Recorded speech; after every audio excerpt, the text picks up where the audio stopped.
Comment écrire du bon code? C'est une question que les développeurs se posent tout le temps. Si vous demandez à votre entourage professionnel ou étudiant qu'est-ce qu'un bon code, on vous répondra sans doute, parmi d'autres choses, que ce code doit être facile à lire, à maintenir et à faire évoluer. Pour que cela soit possible, il faut que votre façon de développer corresponde à des bonnes pratiques qui fassent consensus auprès de la communauté des développeurs, pour en quelque sorte coder comme tout le monde. Des bonnes pratiques dans le domaine du développement logiciel, il y en a un certain nombre.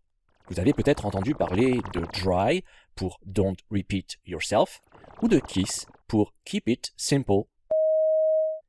Mais aujourd'hui, on va parler d'une bonne pratique un peu plus avancée que vous devez de connaître. Ce sont les principes solides.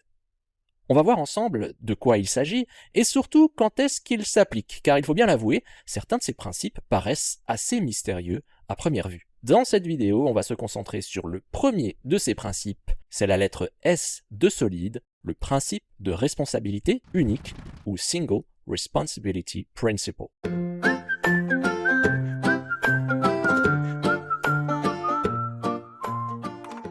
Les principes solides existent depuis un paquet d'années. Ils ont été édictés pour la première fois en 2000 par Robert Martin, puis arrangés 4 ans plus tard par Michael Feathers.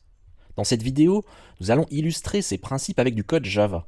Mais ces principes sont valables quel que soit le langage de programmation. Et vous allez voir, a fortiori, lorsqu'il s'agit d'un langage orienté objet. Commençons donc dans cette vidéo par le premier de ces principes.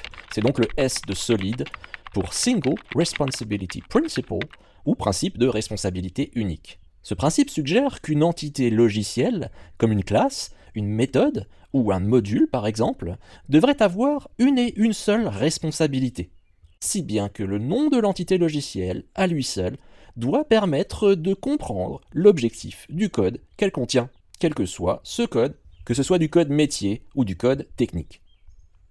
Prenons par exemple la classe broyeur de cailloux. Il est évident qu'elle a pour responsabilité de broyer du caillou.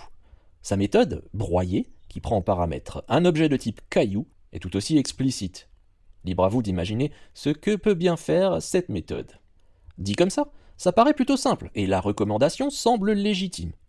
Mais est-ce que c'est aussi simple que cela en a l'air? En effet, si je prends une suite d'instructions Java visiblement trop longue, et que je demande à chacun d'entre vous d'identifier des responsabilités uniques qui se cachent dans ce code, de manière à pouvoir le réécrire en respectant ce principe solide, eh bien chacun d'entre vous va probablement aboutir à une solution différente de celle des autres. En réalité, pour identifier correctement des responsabilités dans une application, il faut avoir quelques connaissances en architecture logicielle et en design pattern.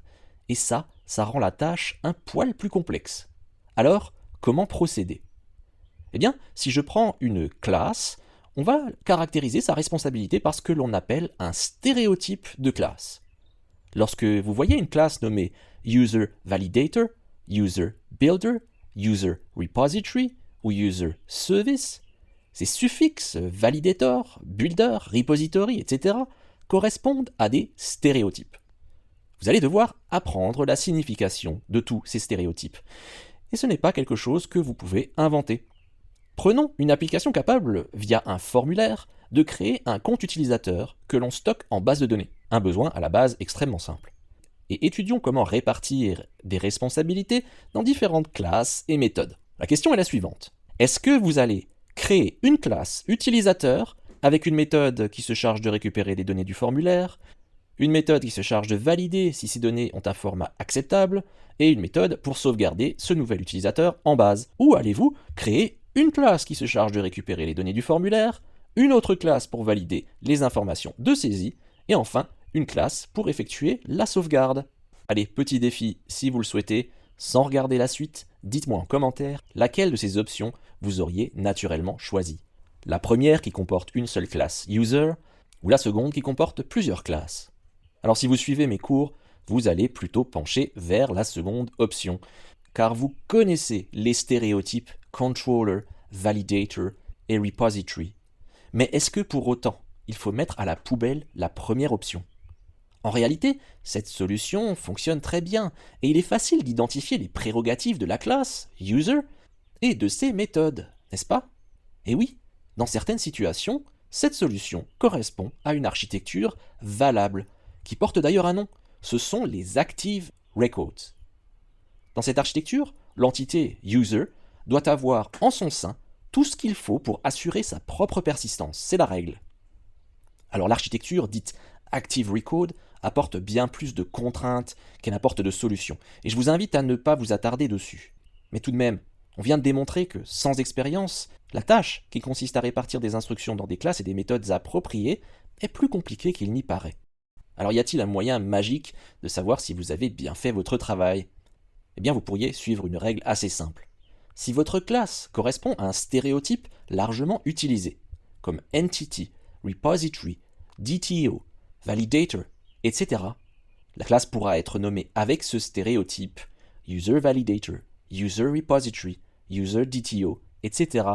Et les autres développeurs qui auront accès à votre code ou votre API vont très bien comprendre l'objectif de la classe sans même en regarder ni le code ni la documentation. On vient de voir dans cette vidéo le premier des principes solides, le Single Responsibility Principle. J'espère que j'aurai réussi à vous démontrer qu'il est d'une importance capitale pour écrire du bon code et devenir un bon développeur. Il en va de même pour les 4 autres principes solides, et je serais ravi de vous les présenter, mais pour cela, j'ai besoin de savoir si c'est un sujet qui vous intéresse. Alors si vous voulez en savoir plus, acharnez-vous dès maintenant sur le petit pouce bleu. À bientôt!